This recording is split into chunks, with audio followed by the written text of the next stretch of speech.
And hello, South Florida. Welcome. It is 5 o'clock. That means it's time for another live edition of the Real Estate Show, South Florida's #1 program about real estate, America's longest running radio show about real estate. And we got a great show for you today here on the ATM edition of the Real Estate Show, also affectionately known as About the Money.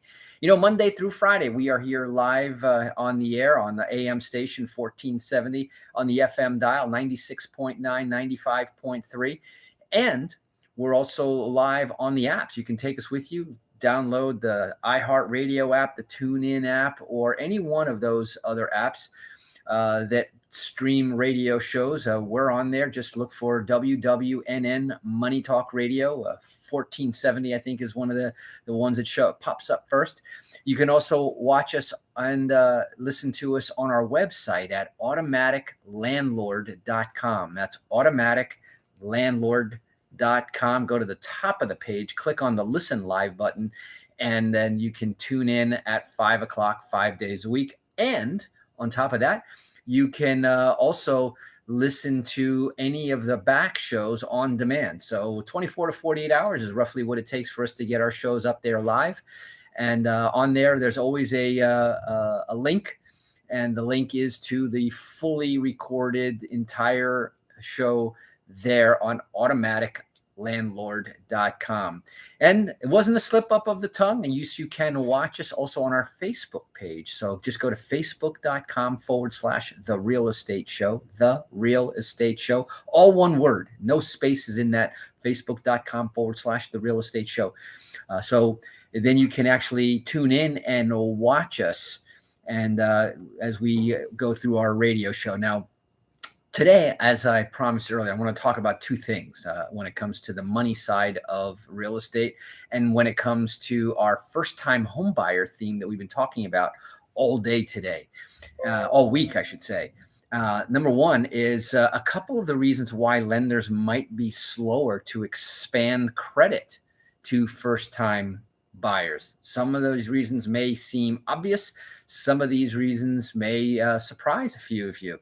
But on top of that, I also promised that I was going to talk about what I call my first-time home buyers college graduate guaranteed millionaire program. Now, of course, nothing in life is guaranteed.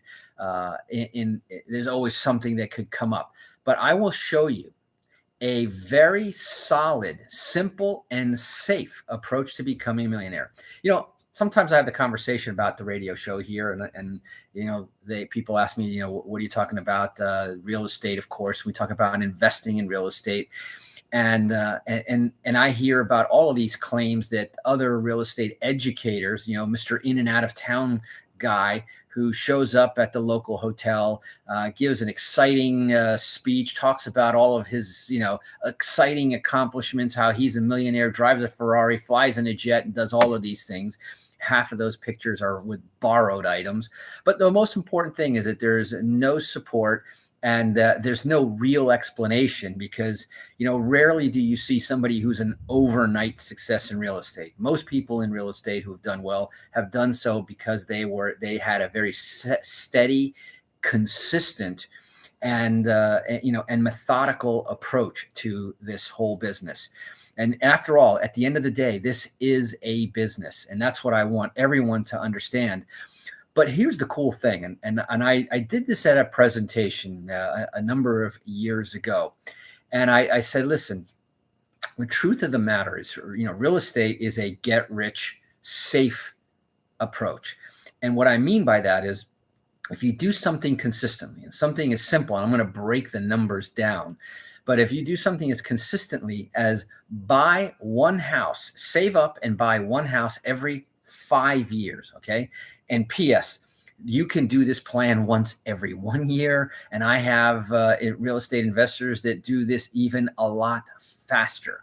But I wanted to do something so incredibly conservative that anybody, and I mean anybody, and when I mean anybody, anyone who is gainfully employed, who can afford to pay their own rent/mortgage, and with the same payment that you would be making on a rental property, you could do exactly the same thing, but following this plan that I'm going to show you, you could end up at the end of a career. And whether you decided to be a graphic artist, a school teacher, fireman, policeman, whatever you want it to be, just as long as you consistently follow it. I'm going to tell you what the steps are. You're going to want to take notes on today. Today is a writer downer show.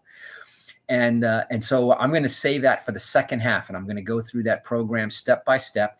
And anyone, as I've been giving out the term this week, the magic word to text to 561-861-2366. And I'll give out that number one more time. But the magic number, our magic word, is loan, LOAN, because it's the secret starts with the right loan for the first-time home buyer. So if you text the word loan, LOAN, today, I will send you a printout of this presentation that I did that shows exactly the step-by-step plan where you buy one house, and you can buy a house. If you can afford to go out and get an apartment, you can afford to own a house. If you can afford to put a down payment on an apartment, first, last, and security, you can afford to buy a house. So a lot of people probably don't buy out of lack of information or lack of knowledge of what they could do. But you follow this program, I'm going to show you how that at the end of a career, doing whatever it was that they wanted to do, like whether they want to be a kindergarten teacher and hang out with little kids all day, this will still follow this step. And at the end of the year, you're going to have to pay rent or live somewhere. So you might as well do that. And you're going to see the magic of, the average appreciation. I'm going to use something very conservative, 5% over a long period of time. So some years, like, this year, we're double digits. We've seen 10%, 15% appreciation. I've seen years where we've had 27, 28%. We've had years, of course, where there is negative appreciation.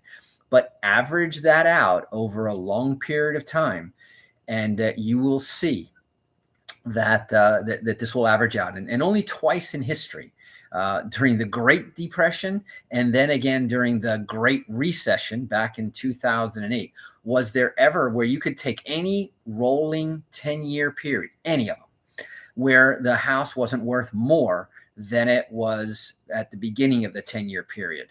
And of course, when the market fell, and it fell for an extended period of time, many experts had said it was going to take 10 to 15 years to recover. It recovered in less time than that. In fact, it hasn't been 15 years yet.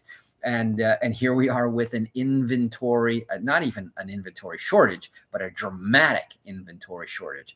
So back to the whole concept, the whole conversation about the first-time home buyers. One of the things you want to make sure that you understand is that being a first-time home buyer means that you haven't owned a house in the last 3 years. You haven't been on title for a house in the last 3 years. You are deemed and considered and eligible for all of the first-time home buyer programs that I'm talking about, from the grants that I spoke about to the loans that I talked about, et cetera, et cetera. And so you have different agencies right now that back a lot of these first-time and home buyer programs, and obviously in the marketplace where we've come out of a recessionary period where there was probably a lot of abuses in the lending program. Lending tightened up so much. In fact, it tightened up to the point where there were no loans for a while. And then slowly they came out and they basically cherry picked only the best, well into the 700 credit scores, only verifiable income. And today we have what I consider to be very make sense lending, becoming a little bit more liberal. Nowhere near the fog and mirror get a loan times that we had in the early 2000s. And so one of the reasons why this is expanding more in the experienced market as opposed to the first-time market is because of obviously the unproven borrowers, the uncertainty that's going on out there. and obviously not only the uncertainty of the borrower, but of a market that is perceived to be quite strong. And that's why they will take some more risk, because they know that the collateral is good. But on the other hand, they're always watching, are we getting to or approaching a point where we may start need to look at the values of the properties. And then behind all of that, and now we're getting into the technical world of mortgages, but you've got bond rating agencies that rate the mortgages that are being produced by the banks, and then they package them up and sell them off. And so again, first time homebuyer programs don't get the same ratings, and as a result of that, that's why you don't see some of the lenders produce these programs as much. One of the nice things is that I know so many different avenues for first-time homebuyer programs that we've never run out or had a shortage of, which is why I openly and frequently say here on the air that you show me somebody that can prove that they can make the payments on their rent, somebody who's coachable, somebody who's cooperative and sincerely wanting to own a home. I don't care whether you have a down payment or not. I know where to get the down payment grants. I don't care whether you have the savings for the down payment. Like I said, if we'll either find a program with low to no down payment, and or we'll find the money for you. We'll show you how to get that money one way or another. I don't care whether you have good credit or bad credit, because we can fix the bad stuff. In fact, we know what counts and what doesn't count. You know that not everything on the credit report counts. Not every credit report is accurate. So that's one of the reasons why I said, listen, let us take a look at what your situation is. You will, not may, you will be pleasantly surprised after we review some of the information. And that's basically putting our 30 plus years of experience, 22 of them right here on the air with you on the Real Estate Show, to work, helping you to achieve your goal, which is like our goal, is to empower and enable, educate more people to have a piece of the American dream. And the best thing, in fact, I'll tell you right before we go into our break today, I spent a little bit of time with a private lender, very successful, very straightforward private lender, who in the past, his business was simply lending money. He was not in the business of owning real estate. He liked not owning real estate. In fact, if any of his borrowers ever got into trouble, he said, listen, I will work with them in every possible way, as long as they are coachable and communicative, that I will work to help get them on their feet, get us all out of the situation in one piece. Very upstanding, unlike some people who might lend predatory because they hope to get the property. He was just the opposite. However, and this is the big however in our conversation, he said, I think that we're in for a period of very high inflation. I agree with him on that. We're in some crazy times. I think you'll all agree with that. And that real estate is a hard asset. No one's going to come in there and wipe out your virtual bank wallet. They're not going to wipe out your Bitcoin. They're not going to be able to take your financial assets, and your financial assets won't become worthless because they're just paper assets. Real estate, like gold, which has always been a hedge against inflation and a safe haven where people want to sort of keep and store some of their value. And as you know, the wealth of America is all in real estate. All the wealthy people that you know, if they didn't make their money in real estate, they store it in real estate. So why don't you? And he was saying that no time in history that he's been in this business, and he's no spring chicken, no time in history has he had as much of a desire to own property as he is today. And today he's building a portfolio rather than running away from one. So something for you to think about, that if the smart money out there, we're out there telling you that own a piece of real estate now more than ever. I've justified over the last several months all the conversation about how even the top brokerage houses has been saying that real estate will be more valuable a year from now than it is today. They are not worried about a market crash. I'm not worried about a market crash. And I think most of the smart money on the sidelines. In fact, before one last thing before and then we will go into our break. Yesterday, I heard on the news, Invitation Homes, America's largest homeowner, with over 100,000 properties all over the place. They just said that not only are they growing their portfolio, but they're raising the rent 8% this year.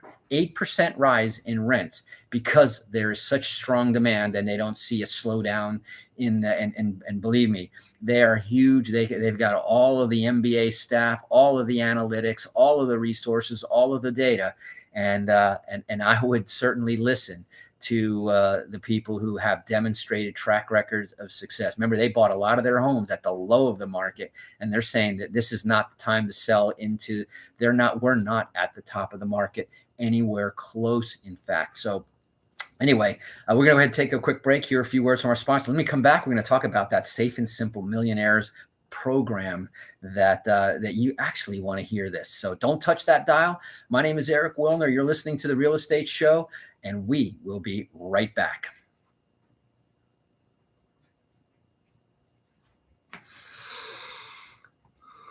Yeah, some crazy graphics going on here. Let's see, what can we do here?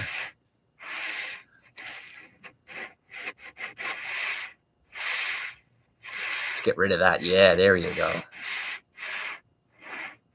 Oh, we all reversed. No, we're. Hey, Dennis, how are you?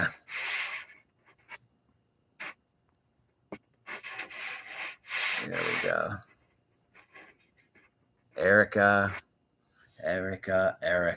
how are you? How are you?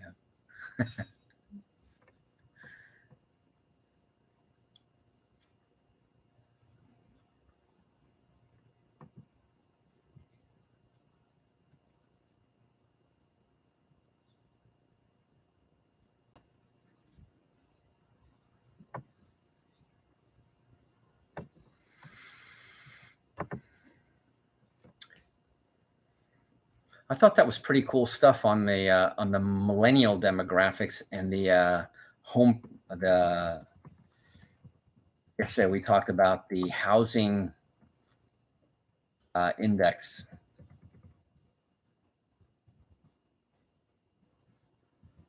The percentage of home ownership, and you're seeing the percentage of home ownership is also increasing at a very, very healthy rate, and that's by the way, that's really good for the general economy also. So the all right, so let's go back over here. And welcome back. For those of you just joining us here, you're listening to The Real Estate Show, South Florida's #1 program about real estate, America's longest running daily radio show about real estate. And we've been talking today about the money, the ATM edition of The Real Estate Show. And what I wanted to spend a bit of time now is talking about a presentation that I made years ago, and I reach back and review it and share it over and over again, because this is really a real powerful statement about real estate. Real estate, on average, they say that the stock market appreciates anywhere between 8 to 9% on average over the long years, assuming you're in the right funds or in the right stocks.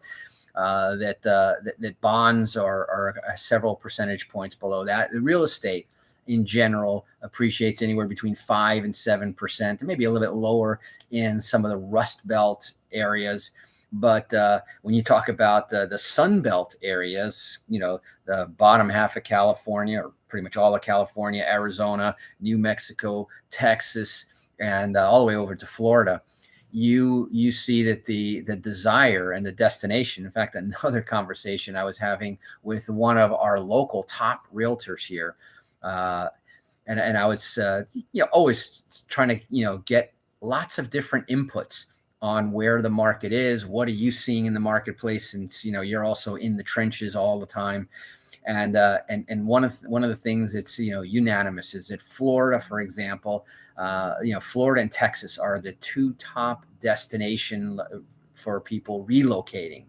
And especially, I think that the great pandemic, or what as I call it, the great accelerator, has actually accelerated that migration. Florida is now well over 1,000 new people moving to Florida per day. Per day. Okay.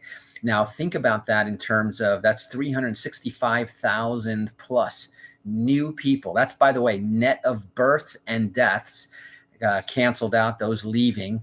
And granted, there are some folks that are leaving. My good friend Jerry from Texas says, there's two types of people.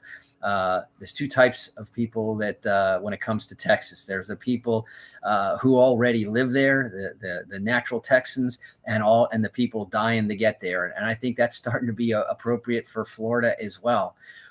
And especially with the pandemic, people wanting to get out of the densely populated areas. I think the desire to live in great climate, accessible to anywhere around the world, top level international airports, top level education now, great government from the governor's point of view on down. And you've got basically a beautiful peninsula surrounded by turquoise water, average temperature around the year of 70 degrees. And so I could go on and on about why Florida is a great place to buy and invest. But think about this. You're just getting out of college and you really don't know better. In fact, conventional advice will say don't buy when you get out of college, because who knows where you're going to end up. You're starting out, your first job, your career is just starting out. And I'll tell you that is bad advice. The right advice would have been, as soon as you have the ability and the stability to get out of college and now pay your own rent, your first career doesn't matter. And here's the thing. You're going to change careers. In this day and age, nobody stays at the same company for 40 years. Very, very seldom. It is the exception, not the rule anymore. Same thing about owning a house. Seldom does anybody stay in the same house for 30 years, especially out of the gate. What may seem like your dream home when you buy your first one, the culmination of all of your efforts up to that point, is going to be too small, inadequate, or not the right location. You're going to move, as the statistics say, at least once every 5 to 7 years. So let's talk about that. Let's set up some assumptions that I'm going to, right out of the gate, I'm going to have to come up with first, last, and security, which is usually about 1% of the property's value. So that's basically 3% that people will come up with in order to rent a place. Well, why not take that same 3% down payment? For example, on an FHA loan, you can buy a house. A first-time home buyer can buy a house with a 3%. And remember, I already talked about it. I can find extra money when it comes to bigger down payments, or even if the 3% is that hard. In fact, I can probably get somebody easier into a house than I can into an apartment if they have no money to put up for their first, last, and security. Anyway, that being the case, I put 3% down. I buy a $100,000 house. I'm not talking about buying a palace. I'm talking about buying a starter home. But every year, that house will appreciate at 5%. So the first year, that house is worth 100. Next year, 105. Next year, 110. And next year, 115. And so it goes. Now, every 5 years, so I'm going to have a savings plan. I'm going to save up that 3% again every 5 years. And so in the first year, I buy one house. In the fifth year, I buy my second house. Now, mind you, my first house now has 5 years of mortgage payments under its belt, only 25 more to go. Fast forward again to year number 10. I'm now buying my third house. Okay, still entry level house, nothing fancy, just keeping up with the economy. Now, rents, I would have earned and had absolutely no equity at that point. But now I have two houses. One has 10 years under its belt. Another one has 5 years under its belt. And now in my 15th year, et cetera, every 5 years, by the end of my 40-year career, and I'm going to fast forward because that's the music coming in. At the end of my 40-year career, I will have 1, 2, 3, 4, 5, 6, 7, 8, 9 houses. of which the first three I've had for 30 years. So I've got 3 houses that now have appreciated to 700,000. That little $100,000 house is free and clear 700. But that's one of 3 that I have. And notice what I just did with just little entry level houses. If you want to get a copy of my presentation, text the word loan to LOAN to 561-861-2366. That's 561-861-2366, and we'll have more of a conversation and see how this is a great college plan. This is a great retirement plan. It's just great all the way around. Anyway, that's it for our radio show today. We'll be back again, same place, same time tomorrow. We're going to wrap up this week talking about first-time home buyers and how to have that first-time home buyer retire a millionaire using real estate. Get rich, slow, safe, and steady. Anyway, that's it for today. Until tomorrow, drive safe, wash those hands, and make it a great day. Bye-bye.